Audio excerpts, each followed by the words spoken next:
Un parterre de journalistes pour la venue de la présidente de Poitou-Charentes à l'école de la deuxième chance de Ris-Orangis, comme un air de campagne, ce qui n'aura pas échappé à ce jeune lorsque la candidate aux primaires socialistes explique qu'il est bon d'avoir une deuxième chance.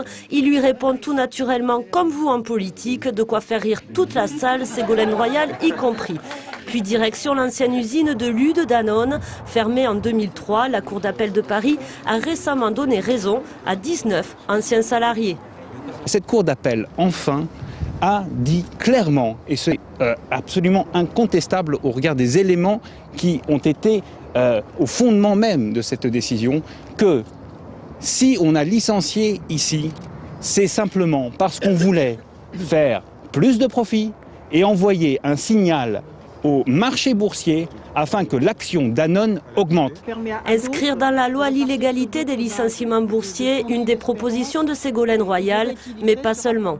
Toutes les entreprises qui font des profits et qui reçoivent des aides publiques, que ces aides publiques sont désormais conditionnées à l'interdiction de licencier ou à l'interdiction de délocaliser si elles font des profits. Sinon, elles doivent rembourser la totalité des aides publiques. Et croyez-moi, ça sera très dissuasif.